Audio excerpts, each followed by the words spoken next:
안녕하세요. 저는 지방 소도시에서 시내버스 운전을 하고 있는 40대의 버스 운전기사입니다. 제가 이렇게 사연을 보내게 된 것은 다름 아닌 제가 만난 엄청난 행운을 자랑하고 싶어서예요. 옛말에 좋은 일일수록 입조심하는 게 약이라고 하시니 괜히 복이 흉이 될까 싶어 입을 열기도 어렵지만 기분 좋은 마음을 도저히 숨길 수가 없어 이렇게 익명이라도 빌려 사연을 보내게 되었습니다. 사실 저는 지난 40여 년 별로 행복해 본 적이 없는 사람이었거든요.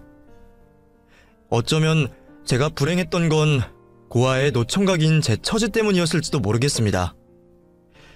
돈이 아무리 많아도 아무리 건강해도 그 좋은 것들을 같이 누릴 사람이 없으면 사람은 행복해질 수 없을 테니까 말이에요. 물론 제게도 처음부터 아무도 없었던 건 아니었습니다. 어릴 적에는 저도 제가 가장 사랑하는 아버지가 계셨거든요. 그 시절 아버지는 저의 전부나 다름이 없었습니다. 그 시절 아버지 역시 지금의 저처럼 버스 운전을 하셨고 제가 어릴 적에는 가끔 저를 뒷좌석에 태우고 운행을 하시기도 하셨어요. 그때의 기억들이 아마 제 평생 가장 행복한 기억들이 아니었을까 싶네요. 그런 덕분에 저도 아버지를 쫓아 버스 운전기사가 되었지만 사실 아버지가 저를 뒷좌석에 태우고 다니셨던 것은 괜한 재미 때문이 아니라 그럴 수밖에 없는 이유에서였습니다. 사실 저는 어머니가 일찍 돌아가셨거든요. 아니, 저 때문에 어머니가 돌아가셨다는 말이 맞겠죠. 어머니는 저를 낳다가 돌아가셨습니다. 그 시절에는 아이 낳다 죽는 사람들이 많았다고 하지만 그게 하필 저희 어머니 얘기가 될 필요는 없을 텐데 말이에요. 그래서 제 생일은 저희 어머니의 기일과 같은 날이 되었고 저는 날 때부터 엄마를 그렇게 만든 재수없는 자식이 되어야만 했습니다. 아버지는 그 일로 저를 한 번도 탓하신 적 없으셨고 어머니 대신 저를 혼자 잘 키우려 노력하셨지만 제 생일마다 완전히 웃어 보이실 수 없는 슬픈 아버지를 볼 때마다 저는 괜히 죄스러울 수밖에 없었습니다. 어쩌면 그래서인지 그런 기구한 팔자를 타고난 저는 아버지마저 일찍 여의고 말았네요. 아버지는 제가 10살 생일을 맞고 얼마 지나지 않아 사고로 돌아가셨습니다. 막차 운행을 마치고 늦은 밤 집으로 돌아오시는 길에 웬 음주운전 차량에 뺑소니를 당하셨죠. 음주운전을 하고 사람을 친 가해자가 잘못된 것이겠지만 어린 저는 그 일을 제 탓으로 생각했습니다. 집에 혼자 있을 제가 걱정되어 버스 뒷좌석에 태워 다니시던 아버지는 늦은 시간 운행을 하실 때면 매번 저 때문에 퇴근길을 재촉하시던 분이셨습니다. 그래서 어쩌면 그날도 괜히 퇴근하는 발걸음을 서두르시다가 변을 당하신 건 아닐까 생각했었죠. 내가 아니었다면 퇴근 후에 동료분들과 근처 술집에서 술을 드셨을 수도 있고 기다리는 사람 없는 퇴근길을 서두를 필요도 없으셨을 텐데 말이에요. 어머니는 나를 낳다 돌아가시고 아버지는 나를 돌보다 돌아가셨다는 생각에 저는 어느 순간부터 제 자신을 저주하기 시작했습니다.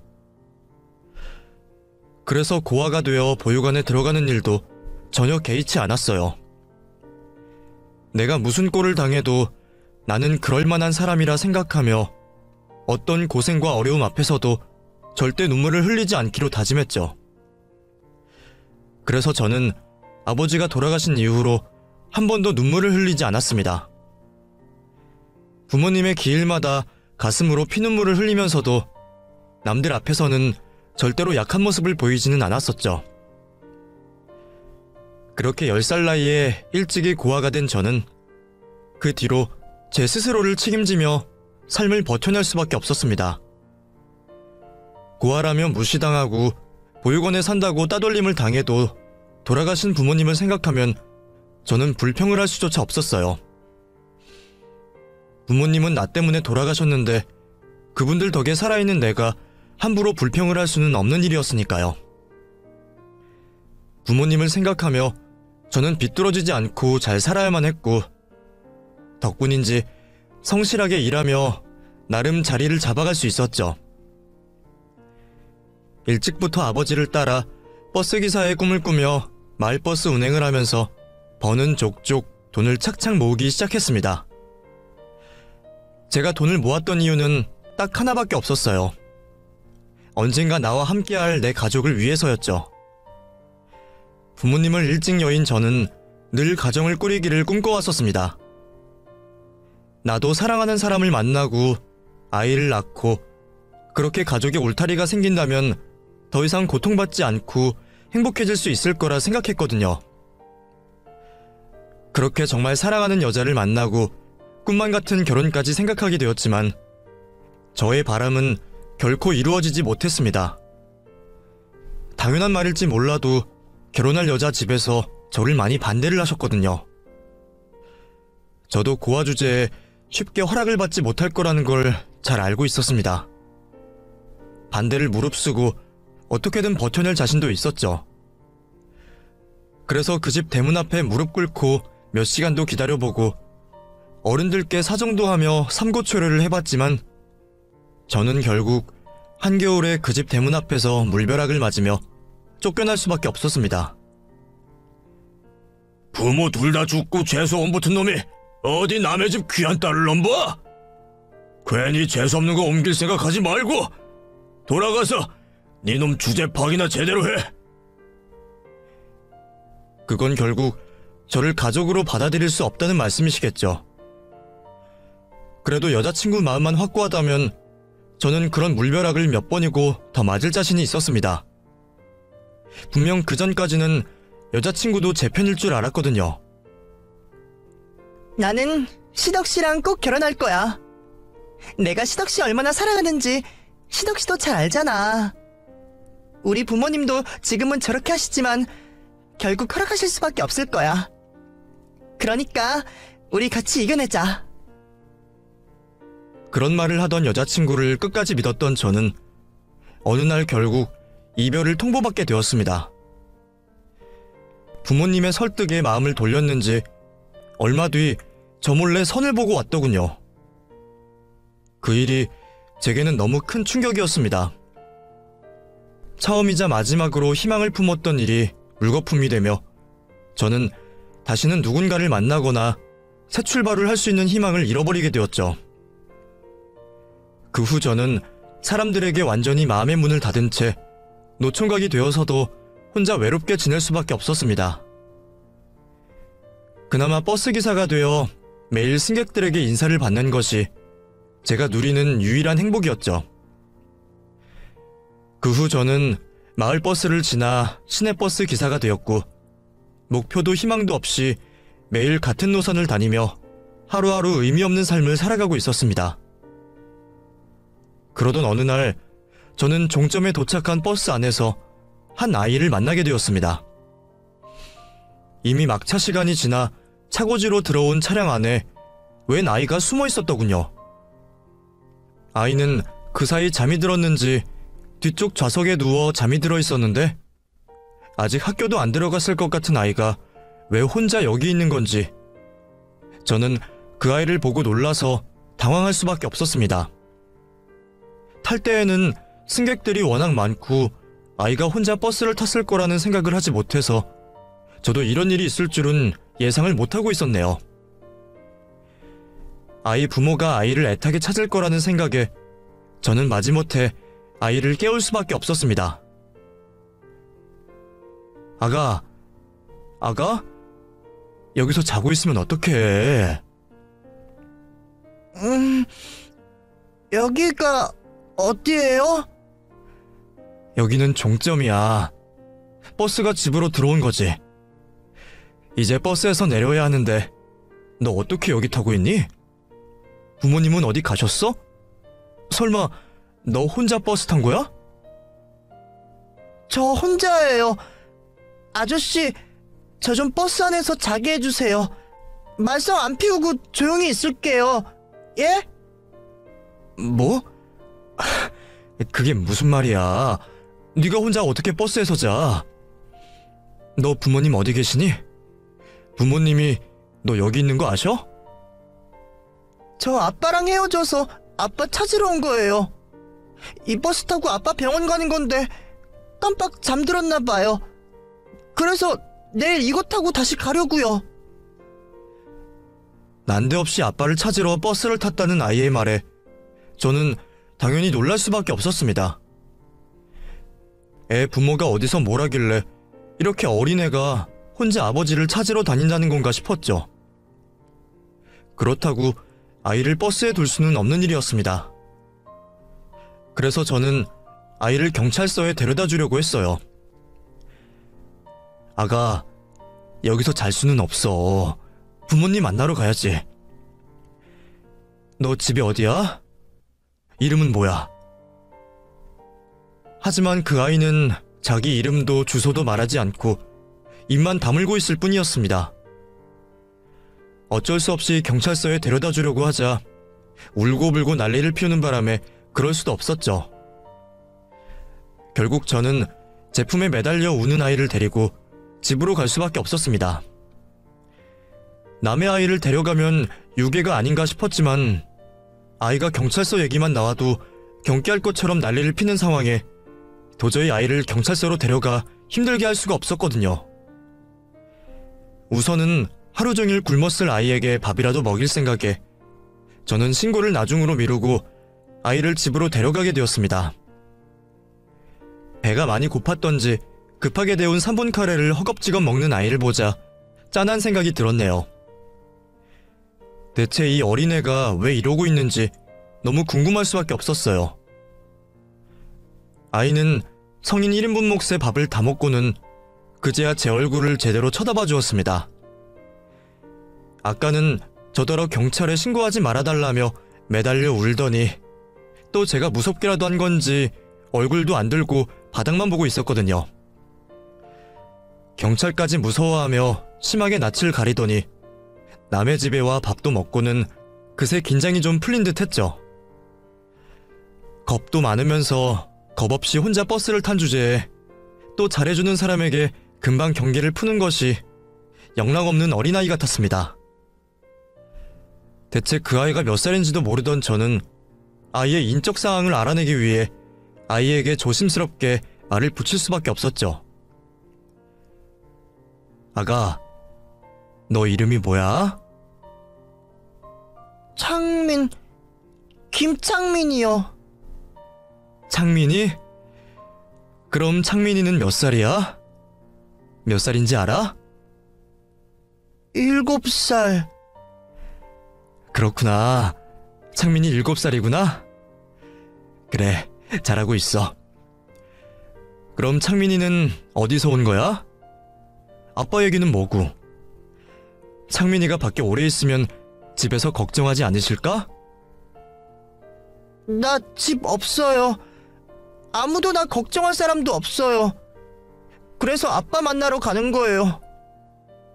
우리 아빠는 병원에 있는데 옛날에 병원에 갈 때 그 버스를 같이 탔었어요. 그래서 아빠랑 같이 탔던 버스를 타고 아빠를 만나러 가고 싶었어요. 근데 잠에 들어버려서 못 갔어요. 겨우 7살짜리 어리숙한 아이의 말을 전부 해석하고 알아들을 수는 없었지만 아무래도 아이는 아빠를 찾아다녔던 모양입니다. 원래 아이는 아버지와 단둘이 살고 있었다고 했습니다. 그러다 아이의 아버지가 병원에 가게 되면서 아이가 잠시 어디론가 맡겨지게 된 듯 했죠. 그래서 지금은 아빠 말고 선생님이랑 지내고 있어요. 근데 선생님은 아빠 만나고 싶다고 해도 데려가 주지도 않고 아빠 말도 안 해주고 그래서 나 혼자 있다가 도망 나왔어요. 아빠 있는 병원에 가려고요. 나 돌아가기 싫어요. 그러니까 아저씨가 내일 저 아빠한테 좀 데려다 주세요. 아이의 상황은 대충 파악이 되었지만 그렇다고 혼자 먼 길을 나섰다는 게 참 당황스러웠습니다. 그러면서도 어린애가 얼마나 아빠가 보고 싶으면 이럴까 싶어서 아이를 차마 나무랄 수 없었고 아이가 돌아가기 싫다고 떼를 쓰는 바람에 경찰에 신고도 할 수 없었죠. 계속 데리고 있으면 안 된다는 걸 알면서도 그때는 저도 차마 아이에게 강요를 할 수가 없었습니다. 아이를 돌려보내더라도 아이가 원하면 그때 보내야겠다 생각했습니다. 이대로 경찰들에게 아이를 보내버리면 아이가 또 버림받았다고 상처를 받는 건 아닐까 염려스러웠거든요. 사실 저는 누구보다 그 아이의 속을 이해할 수밖에 없는 사람이었습니다. 저도 어린 시절 아버지를 잃었고 비슷한 일을 겪었으니까요. 그때 저는 그 아이보다 몇 달 더 많은 형이었음에도 그 상황이 무척 버거웠습니다. 매일 아버지를 그리워했던 제 어린 시절을 떠올린 저는 아이가 아버지를 만나게 해주고 싶었습니다. 그래서 경찰에 알려 아이를 데려가게 하기 전에 아이 말대로 제 버스를 타고 갈 수 있는 병원에서 아이의 아버지를 찾아보기로 했죠. 제 버스를 타고 갈 수 있는 병원은 많지는 않았습니다. 꽤 거리가 있는 곳까지 전부 포함해도 4개가 넘지 않았으니까요. 그런데 그 어떤 곳에서도 아이가 말하는 아버지는 있지 않았습니다. 혹시 그 병원에 김경석이라는 입원 환자분 계십니까? 나이는 40대 정도로 7살짜리 아들이 있어요. 아니요. 저희 병원에는 그런 이름의 환자분은 안 계신데요? 제가 매일 운전하는 버스 노선 근처의 모든 병원에 전화를 걸어봤지만 어디서도 아이가 말하는 아이 아버지의 이름은 나오지 않았습니다. 아이가 자기 아버지 이름을 헷갈린 게 아닌 이상 그렇다면 아이의 아버지가 그 병원들에 없다는 이야기겠죠. 결국 아이의 아버지를 찾지 못한 저는 다시 아이와 얘기를 나눌 수밖에 없었습니다. 저 창민아, 혹시 아버지 이름이 김경석 씨가 맞는 거지? 네가 착각을 했다거나 그런 건 아니겠지? 우리 아빠 김경석 맞아요. 여기 내 팔찌에도 이름 있잖아요. 제가 의구심을 느끼며 아이에게 묻자 아이는 옷 속에서 주섬주섬 미아 팔찌를 꺼내 보였습니다. 그제서야 아이의 미아 팔찌를 확인하게 된 저는 그곳에 적힌 아이와 아버지의 이름을 제대로 확인할 수 있었죠. 그곳에는 분명 아이가 제게 일러준 것과 같은 이름이 적혀 있었고 마침 그곳에 보호자 전화번호가 적혀 있는 것을 알게 된 저는 아이 몰래 번호로 전화를 하게 되었습니다. 하지만 이상하게도 그 번호 역시 없는 번호로 나오더군요. 아이 몸에 미아방지 팔찌까지 해둔 부모라면 아이에게 관심이 없을 것 같지는 않은데 어디에도 그 부모의 흔적이 없는 것이 이상하기만 했습니다. 결국 아이가 지금 어디서 보호를 받고 있는지 알아야 상황 파악을 할 수 있겠다 싶었죠. 하지만 아이는 제가 혹여나 자기를 지내는 곳으로 그냥 돌려보낼까 싶은 건지 하루 종일 제 눈치를 보며 제 곁을 떠나지 못했습니다. 아저씨, 나 보내려고 그러는 거 아니죠? 경찰에 신고할 거 아니죠? 나 아빠 보기 전에 안 갈 거예요. 제발 나 신고하지 마세요. 네? 아이가 그렇게 간절히 말하는데 아이의 말을 쉽게 무시할 수 있는 사람은 몇 안 될 겁니다. 그렇다고 저도 하루 종일 아이를 데리고 있을 수 없었기에 이래저래 참 난감할 수밖에 없었죠. 덕분에 저는 급한 일을 핑계로 회사에 휴가를 낼 수밖에 없었습니다. 사실 제가 갑자기 휴가를 쓴 건 그때가 처음이었어요. 그동안 다른 기사들 사정 봐주면서 대타는 뛰어봤지만 제가 남들에게 내 사정 부탁한 적은 한 번도 없었거든요.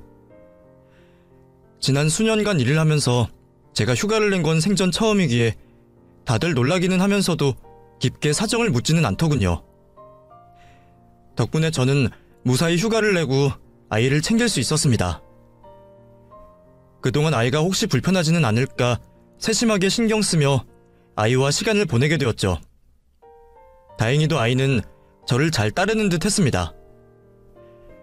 얘가 가출을 한 애가 맞나 싶을 정도로 저와 지내면서는 아무 걱정이 없어 보였거든요. 물론 아쉽게도 아이의 아버지는 찾아주지 못했지만 그래도 아이가 불안하지는 않아 다행이다 싶었습니다. 그래도 결국 제가 그 아이를 계속 맡을 수는 없는 일이었습니다. 분명 아이를 찾는 곳이 있을 텐데 이러다가는 제가 정말 유괴범으로 몰리기 딱 좋겠더라고요. 창민아, 이제는 돌아가야 하지 않을까? 아빠는요? 아빠 보러 안 가요? 아저씨가 창민이 아버지 찾아주고 싶었는데 소식이 닿지를 않네. 차라리 창민이가 말하는 선생님이라면 알고 계실지도 모르는데 말이야. 그러지 말고 창민이도 이제는 돌아가는 게 좋지 않을까? 창민이도 선생님 보고 싶다고 한 거 보면 선생님도 나쁜 분은 아니신 것 같은데. 그래? 그건 맞는데 그래도 아빠 보고 싶은데. 지금은 아저씨가 창민이를 도와줄 수 있는 게 아무것도 없어. 그리고 창민이 말대로 선생님이 좋은 사람이라면 그 선생님은 지금쯤 창민이를 찾느라고 엄청 힘들어하실 거야. 창민이를 걱정하실 텐데.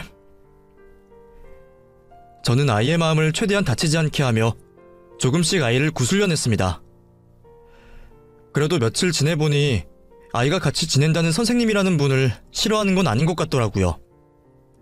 처음에는 혹시 부모와 헤어지고 맡겨진 곳에서 학대라도 당하는 건 아닌가 의심도 해봤지만 그것도 아닌 것 같았고요. 제가 그동안 대충 혼자 해먹고 사느라 요리하는 재주는 없어서 그런지 제가 맛없는 밥을 차려줄 때마다 선생님 얘기를 하곤 하더라고요. 우리 선생님은 밥은 맛있게 해주는데 아저씨 밥은 좀 맛은 없어요. 그래도 감사히 잘 먹겠습니다. 아이에게 맵기 맛있는 밥을 정성스레 챙겨줄 사람이라면 나쁜 사람은 아닐 것 같다는 게 제 예상이었습니다.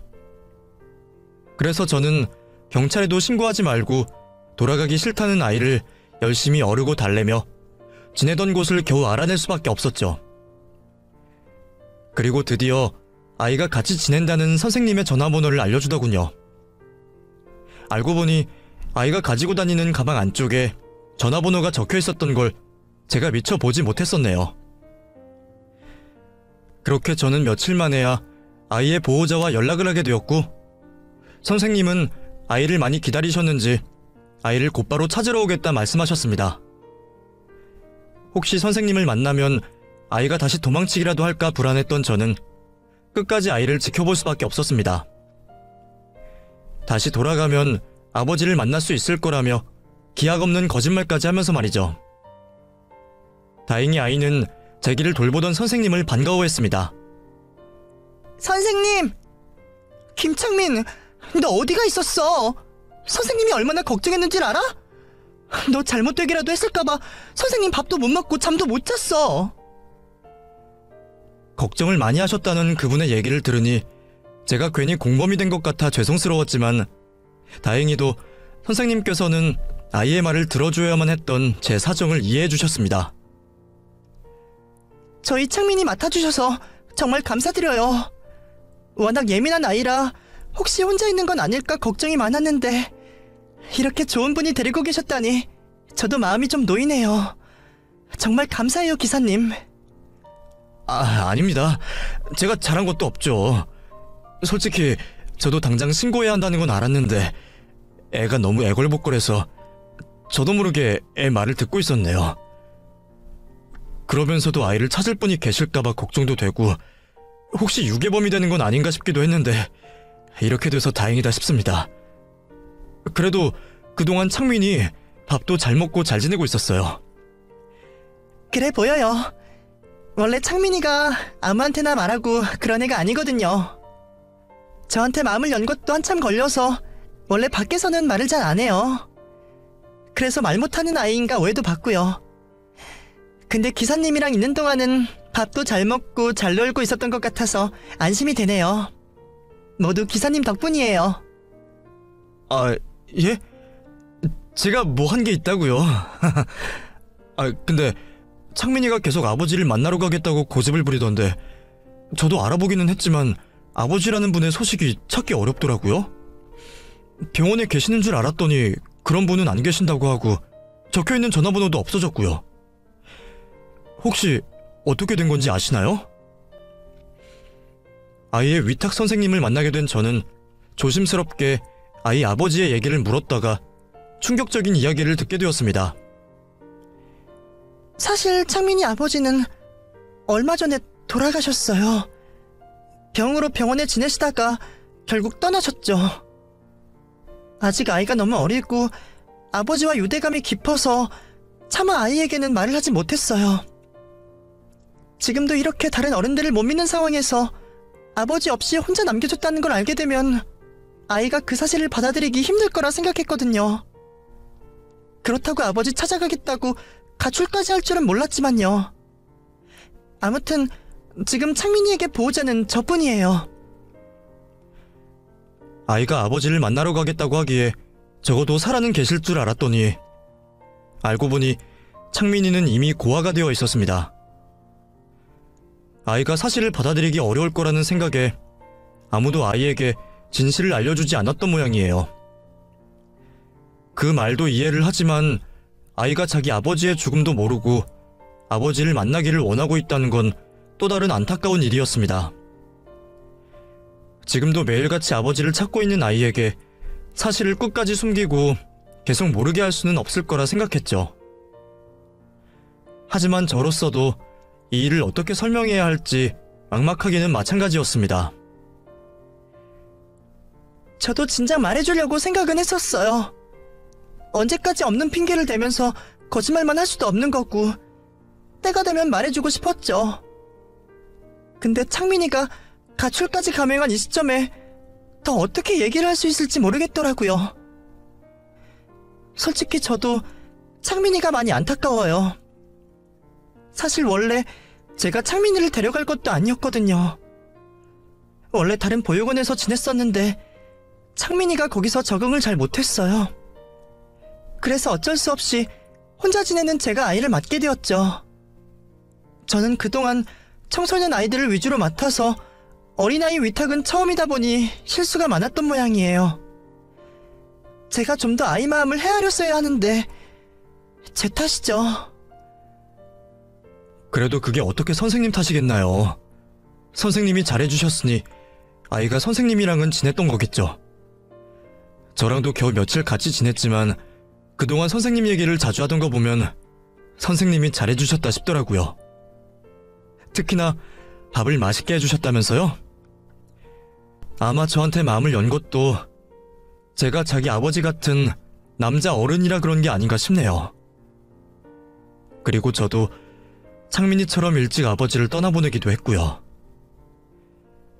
아마 서로 무심결에 비슷한 사정인 걸 알아서 마음이 갔던 게 아닐까 해요. 그럼 제가 한번 창민이한테 얘기를 해보는 게 어떨까요? 그래도 제 얘기는 이해하지 않을까요? 아이가 도통 마음을 열지 않아 힘들었다던 선생님의 말씀을 들으며 저는 제가 한 번 더 아이의 마음을 열어보기로 결심했습니다. 물론 이 일로 괜히 아이에게 더 힘든 일을 만들어줄지는 모르겠지만 괜히 희망 고문만 시키기보다는 적어도 사실을 알고 있는 게 아이에게도 나은 일일 거라 생각했어요. 말을 전하는 입장에서는 괜히 죄인이 된 것 같고 껄끄럽겠지만 아이를 위해서라면 악역도 자처해야 하는 게 참된 어른일 거라 생각했습니다. 그럼에도 무슨 말을 어떻게 꺼내야 할지 무척 고민스러웠지만 아이를 위해 이야기를 전할 수밖에 없었습니다.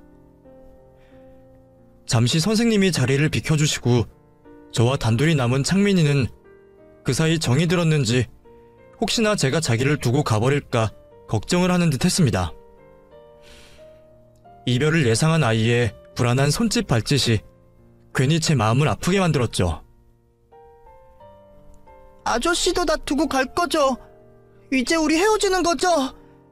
우리 아빠처럼 나 버리고 갈 거잖아. 창민아, 그런 거 아니야. 아저씨가 널 왜 버려? 우리는 또 만날 수 있어. 물론 같이 지내지는 못하지만 아저씨가 앞으로도 자주 보러 오면 되지. 우리 아빠도 그렇게 말했어요. 몇 번만 자면 나 데리러 오겠다고. 분명 찾으러 온다고.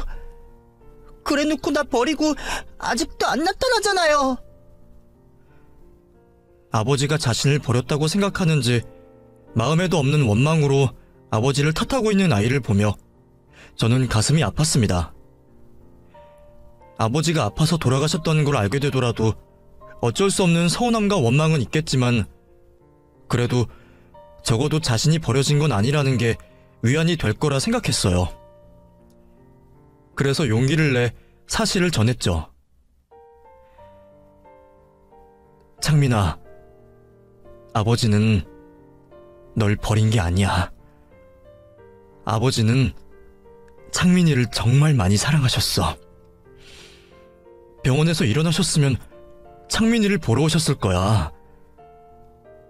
하지만 그러실 수가 없었어. 창민아, 너무 놀라지 말고 들어. 창민이 아버지는 병원에 계시다가 하늘나라에 가셨대. 그래도 그 정도 말은 알아들을 나이였는지 아버지가 하늘나라에 계시다는 얘기를 듣자 아이는 큰 충격을 받은 듯 눈이 동그래졌습니다. 그리고 금세 그 두 눈 가득 눈물이 차오르기 시작했죠. 거짓말. 아저씨 거짓말하고 있지. 우리 아빠는 엄청 세고 튼튼해서 그럴 리 없어. 꼭 나와서 나 데리러 오겠다고 했단 말이야. 아저씨까지 나를 속이려고.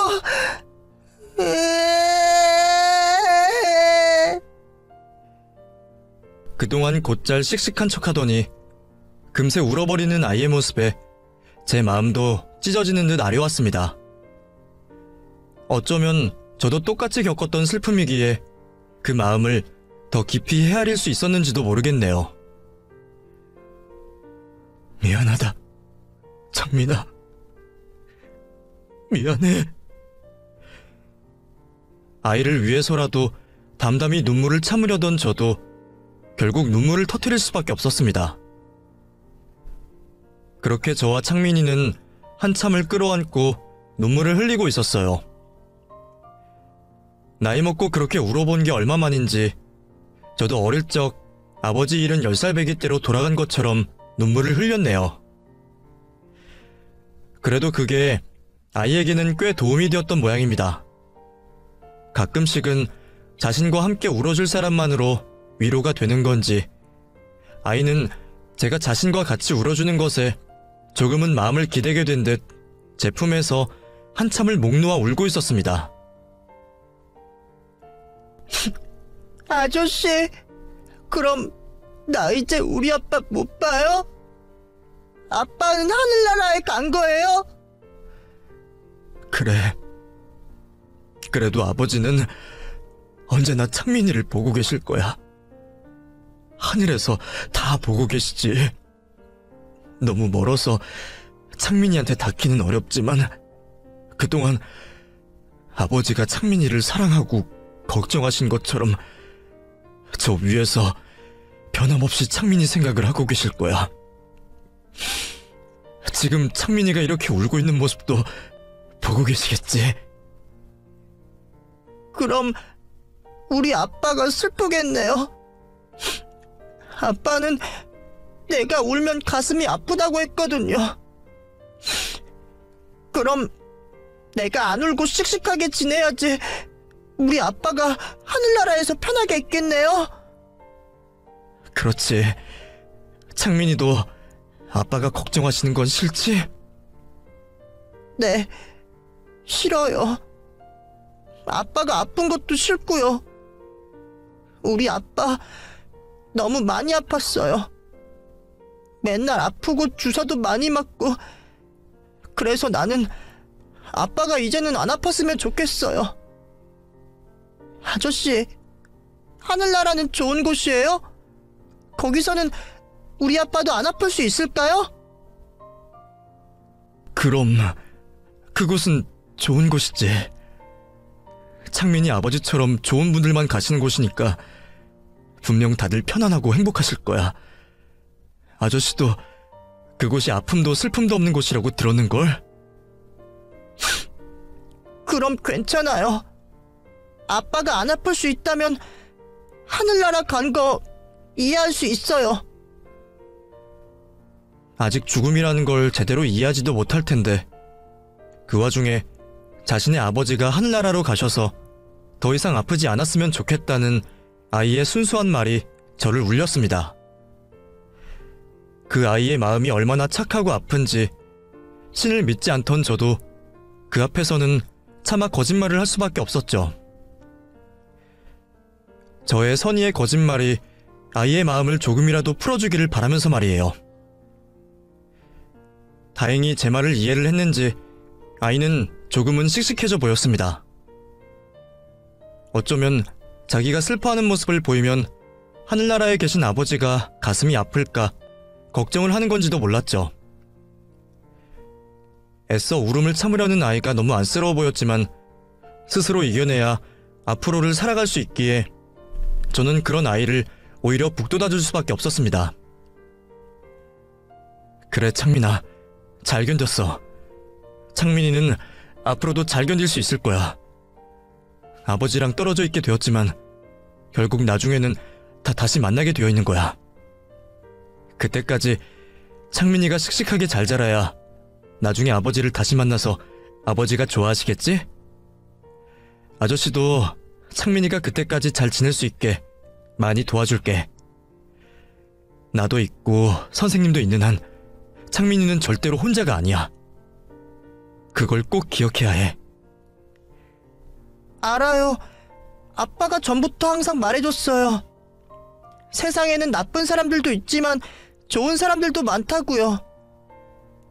내가 좋은 사람으로 살다 보면 꼭 좋은 사람을 만날 수 있을 거라고 말해주셨어요. 나 그래도 그동안 기도도 많이 하고 착하게 살았으니까 아저씨 같은 좋은 사람 만날 수 있었겠죠? 선생님도 사실 나 좋아하고 좋은 사람인 거 알고 있어요. 내가 못되게 굴어서 죄송해요. 선생님도 창민이 이해하신대. 그러니까 앞으로 더 잘하면 되지. 창민이 착한 아이로 잘 자랄 수 있지? 그렇게 저는 아이를 달래며 창민이를 아버지의 납골당으로 데려가게 되었습니다. 빽빽하게 유골들이 들어있는 그곳에 자신의 아버지의 흔적이 있다는 걸 아이가 이해하려는지 모르겠지만 제가 창민이라면 아버지의 마지막을 보고 싶어 할 것 같았거든요. 창민아, 아버지한테 인사드려. 창민이 아버지는 하늘나라에 가셨지만 남은 건 여기 계시거든. 아마 여기서 얘기를 하면 하늘에 더 잘 들릴지도 몰라. 정말요? 그럼 여기서 기도를 하면 아빠가 들으실까요? 그럼 분명 들으실 거야. 다행히 아이는 아버지의 마지막 흔적이 그곳에 있다는 걸 이해하는 듯 했습니다. 그리고 그 앞에서 혼자 남모를 다짐을 하는 듯 했죠. 아이가 그 앞에서 무슨 다짐을 했는지는 알 수 없지만 어떻게든 눈물을 흘리지 않으려 하는 건 이해할 수 있었습니다. 하지만 아이는 아이인지라 납골당을 벗어나자마자 눈물을 쏟아내더라고요. 나 정말 안 울으려고 그랬는데 자꾸 눈물이 나와요, 아저씨. 나 울면 아빠가 볼 텐데 나 좀 숨겨주세요. 제 품으로 파고들어 눈물을 숨기려는 그 아이를 지켜보던 저는 그날 커다란 결심을 할 수밖에 없었습니다. 제가 자격이 될지는 모르겠지만 창민이 아버지의 빈자리를 제가 메꿔주기로 말이죠. 그리고 무슨 일이 있더라도 이 아이를 지키기로 말이죠. 사실 아버지가 되어주겠다는 말은 허세였습니다. 저조차도 일찍이 아버지를 잃어 아버지의 빈자리가 큰 사람인데 그런 제가 아버지 노릇을 잘할 순 없겠죠. 제가 아무리 잘해봐야 창민이에게 친아버지만큼 좋은 아버지가 되어주지는 못하겠지만 그래도 곁에서 지금처럼 눈물을 훔쳐줄 수 있는 사람이 되어야겠다 생각했습니다. 그 후로 다시 돌아간 창민이는 이후로도 위탁보호자인 선생님과 단 둘이 지내게 되었고 저는 시간이 날 때마다 그 집을 찾아 창민이와 함께 시간을 보내며 아이 아버지 대신 창민이를 지켜주게 되었습니다. 창민아, 아저씨 왔다. 아저씨, 왜 이렇게 늦게 왔어요? 어제 온다고 해놓고. 미안해. 아저씨가 일 때문에 바빠서 늦었어. 미안해, 창민아. 그래서 아저씨가 창민이 선물 가져왔다? 짠! 우와, 이거 진짜 내 거예요? 그럼 이거 창민이가 가지고 싶었던 거 맞지? 공룡 백과사전. 맞아요. 이거 내가 가지고 싶었던 거 어떻게 하셨어요? 아저씨는 다 알지. 창민이가 뭘 좋아하는지 싫어하는지. 창민이 싫어하는 피망 잘 먹고 있어? 요즘도 편식하니? 요즘은 그래도 좀 먹어요. 선생님한테 물어본다. 선생님 어디 계시지? 어머, 시덕씨 오셨어요? 아, 예. 안녕하세요, 선생님. 어제 못 와서 죄송해요. 아니에요. 매번 이렇게 와주시는 것만으로 감사하죠. 바쁘신데 괜히 무리하시는 건 아닌가 오히려 걱정이에요. 무리는요. 어차피 쉬는 날 하는 것도 없는데요. 저야말로 맨날 집에만 있다가 이렇게 창민이 보러 오고 하는 게 좋아요. 사실 어제도 왔어야 하는데 급한 일 때문에 못 오게 돼서 얼마나 애가 타던지. 요즘에는 쉬는 날이 왜 이렇게 없나 한스럽다니까요. 사실 저보다는 선생님이 더 힘드시겠죠. 하루 종일 혼자 아이돌 보는 게 쉬운 일은 아니잖아요. 저야 이게 일인데요 뭘. 그래도 창민이가 시덕씨 덕분에 많이 좋아졌어요. 제가 조금이나마 도움이 되면 다행인 거죠. 그래도 그건 저 때문이 아니라 선생님 때문일 거예요. 선생님이야 매번 창민이 곁에 계셔주지만 저는 그냥 가끔 이렇게 선물 가져오는 것밖에 없으니까요. 근데 시덕씨는 언제까지 저를 선생님이라고 부르시려고요? 제가 시덕씨 선생님도 아닌데 그냥 편하게 이름 부르시라니까요. 그럼 저도 시덕씨한테 다시 기사님이라 부를까요? 아, 저도 이름을 부르고 싶기는 한데 괜히 어색해서. 그럼 이제 지선씨라고 하겠습니다. 우와, 선생님이랑 아저씨랑 이제 많이 친해진 거예요? 그럼 우리 다 같이 놀러가요. 그새 저와 위탁 선생님인 지선씨도 꽤 많이 가까워졌고 어느샌가 저희 둘 사이에는 묘한 분위기까지 생겼습니다. 창민이를 보러 다니다 보니 매번 지선씨를 같이 만날 수밖에 없었고 아이 문제로 고민을 나누다 보니 저희도 모르는 새에 어느새 서로 정이 들었던 모양입니다. 어느새 저도 창민이만큼이나 지선씨를 보고 싶어 했고 저를 기다리는 사람이 이제는 창민이만이 아니게 되었죠. 결혼이나 연애 같은 건 포기했다 생각했던 저도 끌리는 마음은 어쩔 도리가 없었던 건지 어느새 저는 지선씨를 향한 마음을 조금씩 품어가기 시작했습니다.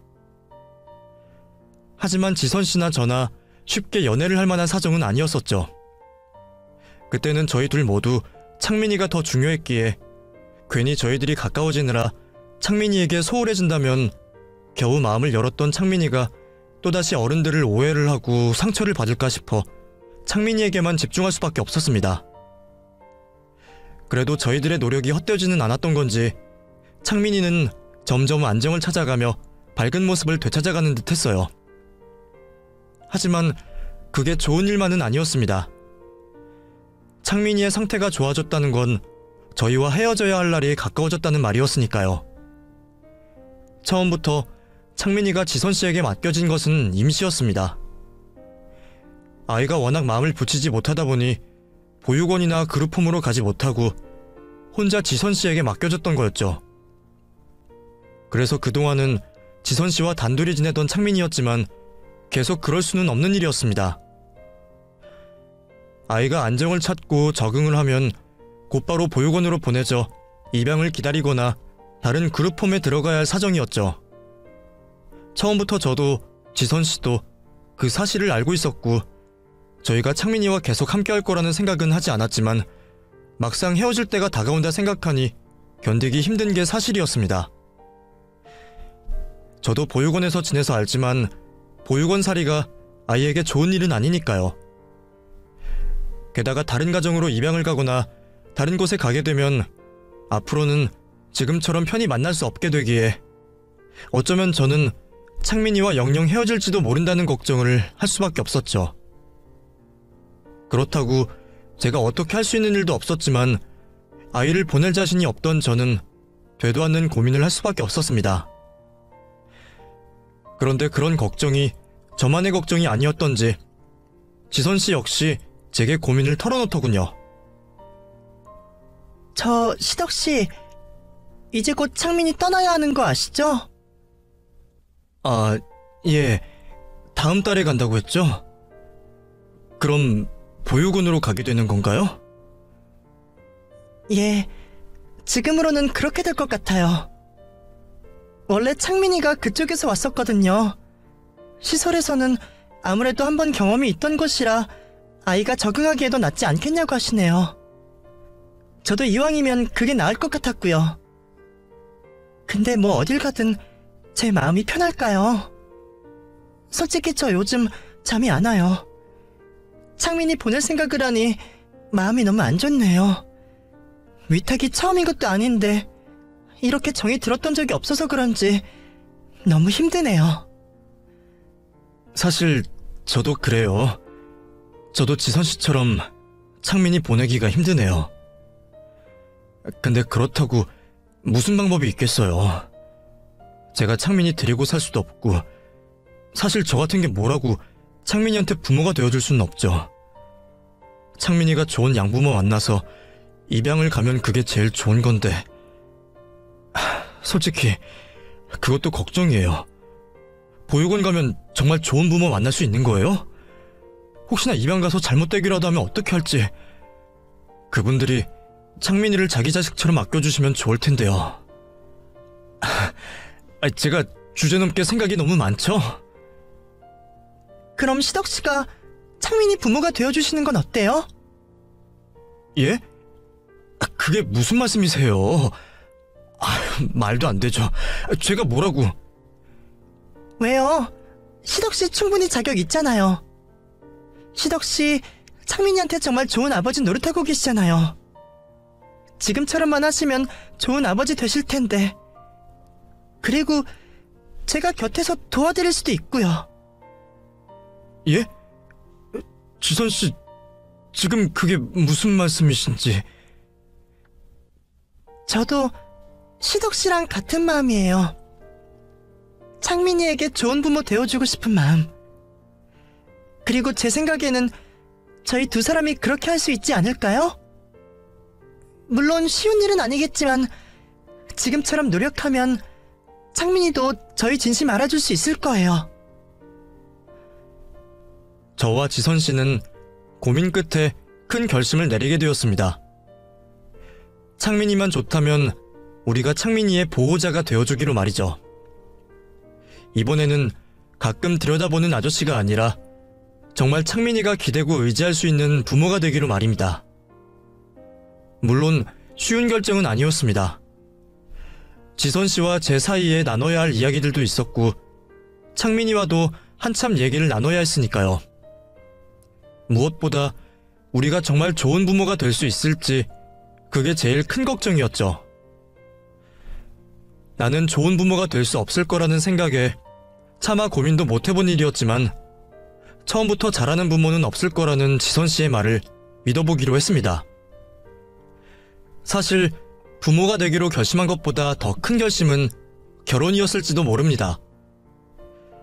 제가 지선씨와 서로 마음이 있다는 걸 알고는 있었지만 내 주제에 무슨 결혼이나 싶어 언감생심 꿈도 꾸지 못했으니까요. 하지만 지선씨까지 저를 받아주신다고 하니 제가 그 마음을 모른 채 할 수는 없었습니다. 그렇게 많은 고민 끝에 저희는 부부의 연을 맺기로 했고 그 후 창민이를 저희가 입양하기로 차근차근 준비를 해나가게 되었습니다. 한 아이를 입양하기 위해 따질 게 참 많았지만 그동안 제가 열심히 살아온 덕분인지 무사히 입양 절차를 밟을 수가 있었네요. 무엇보다 저희의 결정을 환영해준 창민이의 덕분이었죠. 그럼 이제 정말로 아저씨랑 선생님이 우리 엄마 아빠 되는 거예요? 정말 우리 셋이 같이 살 거예요? 그렇다니까. 앞으로 셋이 지내는 거 창민이도 좋아? 엄청 좋아요. 나 사실 아저씨랑 선생님이랑 떨어지기 싫었거든요. 근데 씩씩하게 살기로 약속해서 말을 못했어요. 그래서 지금은 너무너무 행복해요. 앞으로 저 말 잘 듣고 착한 아들 될게요. 고맙습니다, 엄마, 아빠. 저희를 엄마 아빠라 부르며 반기는 아이의 모습에 저는 그 순간 제가 세상을 전부 가진 것만 같았습니다. 그 기분을 어떻게 표현해야 할지 모르겠지만 로또에 당첨된 것보다 하루아침에 벼락부자가 된 것보다 기쁜 일이었어요. 어쩌면 창민이를 위한 일이라고 생각했던 게 저를 위한 일이 되었던 게 아닐까 싶었죠. 저야말로 창민이와 다를 것 없이 외로운 삶이었습니다. 일찍이 부모님 여의고 보육원에서 자라며 적지 않은 고생하며 살았던 저였습니다. 나도 가정을 가지고 싶었지만 한번 실패했기에 완전히 포기했던 행복이었죠. 그 후 창민이를 데려온 저희들은 별탈 없이 무사히 입양 확정을 받으며 창민이를 자식으로 데려올 수 있었고 완전히 우리의 아들이 된 창민이에게 누구보다 좋은 부모가 되기 위해 노력하고 있습니다. 저와 지선 씨는 짧은 연애 끝에 부부가 되었지만 그래서 더더욱 매일이 신혼인 것처럼 알콩달콩 잘 지내고 있어요. 그래서 제게는 가정의 탄생이 초대박 행운일 수밖에 없네요. 그럼 여러분들도 저희 가족의 행복을 빌어주시기를 바라며 제 이야기를 여기서 마치도록 하겠습니다. 감사합니다.